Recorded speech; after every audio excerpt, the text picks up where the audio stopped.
આપનું સ્વાગત છે। આજે આપણે જે ટોપિક ડિસ્કસ કરવાનો છે એ એક એવો સબ્જેક્ટ છે કે જે મોટાભાગના અત્યારના સ્ટુડન્ટ્સમાં એના વિષય થોડો ક્લિયર રહેલો છે, બટ એ સબ્જેક્ટ એવો છે કે જેને સ્ટડીની અંદર ઇમ્પ્લિમેન્ટ કરી શકીએ તો ફ્યુચરની અંદર અને પ્રેઝન્ટમાં આપણને ઘણો બધો બેનિફિટ છે।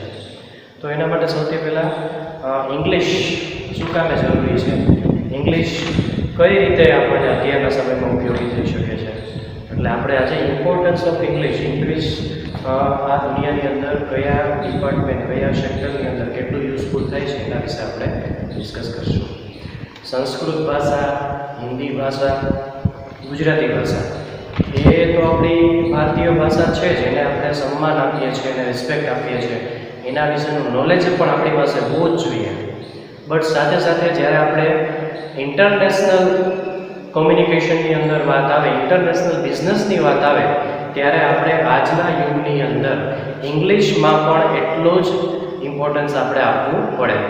તમે ઇંગ્લિશની અંદર જો તો અત્યારે તમે આ પોઈન્ટ્સમાં જોઈ શકો છો, મોટા ભાગના જે જોબની રિક્વાયરમેન્ટ આવે છે એની અંદર પણ તમે બ્રેકેટની અંદર લખેલું જોવો છો કે ભાઈ basic English knowledge is required અથવા તો ઇંગ્લિશ નોલેજ ઇઝ મસ્ટ, આવી રીતે તમે બ્રેકેટમાં લખેલું હોય છે। અત્યારના સમયમાં તમારે જોબ કરવા જવી હોય તો પણ તમારી પાસે બેઝિક ઇંગ્લિશ નોલેજ હોવું જોઈએ।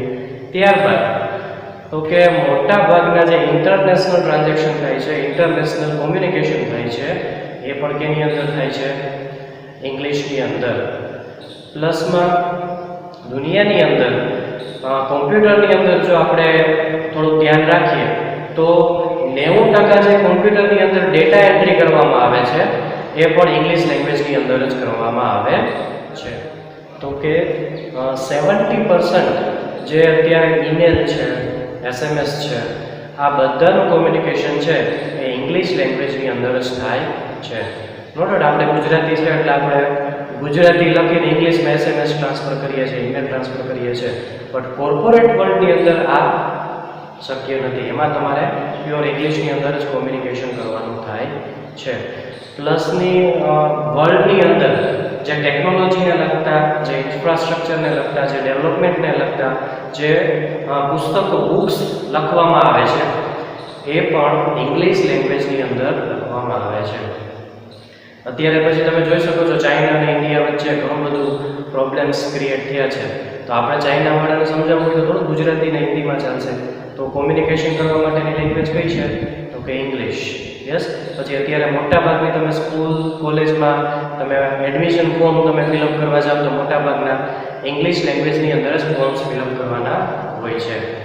ત્યારબાદ હમણાં રિસેન્ટલી એક લાઈવ એક્ઝામ્પલ આપું તો મારા ફાધર જ છે, એ પોસ્ટ ઓફિસમાંથી સેવિંગ એકાઉન્ટ ઓપન કરવા માટેનું ફોર્મ લઈને આવ્યા હતા, પોસ્ટ ઓફિસ, ઇન્ડિયન પોસ્ટ, તો એનું ફોર્મ હતું એ પણ ઇંગ્લિશ મીડિયમમાં જ હતું।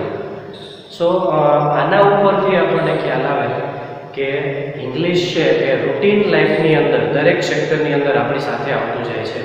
તો હવે એનાથી જો આપણે બીતા રહેશું, એનાથી જ આપણે ફિયર રાખશું તો કઈ રીતે આપણે લાઈફની અંદર આગળ વધી શકશું। યસ, પ્લસ ગુજરાત ગવર્મેન્ટે પેલો સ્કોપ નામનો એક કોર્સ સ્ટાર્ટ કરેલો છે કે જેની અંદર પણ ઇંગ્લિશ કઈ રીતે ઇમ્પ્રૂવ કરવું, ઇંગ્લિશ કોમ્યુનિકેશન કઈ રીતે ઇમ્પ્રૂવ કરવું તેના વિશે આખો સિલેબસ રાખેલો છે। આવી રીતે ઇન્ટરનેશનલ ધ્યાનમાં રાખતા આપણા ઇન્ડિયાની અંદર પણ 60 થી 70% જે ગવર્મેન્ટના ટ્રાન્ઝેક્શન થાય છે એ ઇંગ્લિશ લેંગ્વેજની અંદર જ થાય છે। સો ગુજરાતી આપણી માતૃભાષા છે એને વંદન છે, સંસ્કૃત છે આપણી વેદોની ભાષા છે એને પણ નમન છે, અને હિન્દી છે આપણી રાષ્ટ્રભાષા છે એના ચરણોમાં પણ વંદન।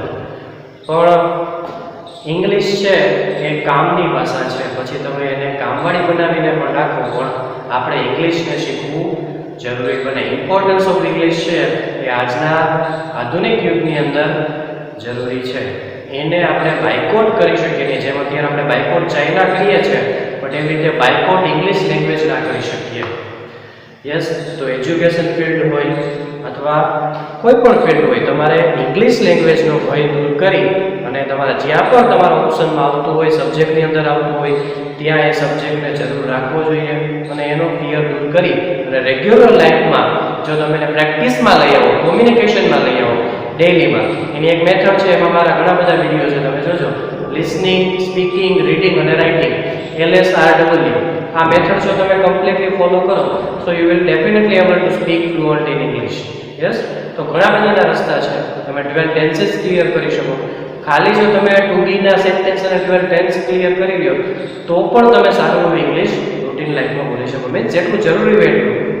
આપણે કમ્પ્લીટલી ઇંગ્લિશ બાજુ વહી જવું છે એવું નથી, બટ જે રિક્વાયરમેન્ટ હોય, જેટલી જરૂરિયાત હોય એટલી ઇંગ્લિશ તો તમને આવડવું જ જોઈએ. Thank you very much. આપણી કોલેજ સાથે સંકળાયેલા રહો, આપણી ચેનલ સાથે જોડાયેલા રહો. છતાં હજી કંઈ ડાઉટ હોય તો તમે એની ટાઈમ કોલ કરી અથવા તો મેસેજ દ્વારા આપણને પૂછી શકો છો. જય ગિરનારી. Take care.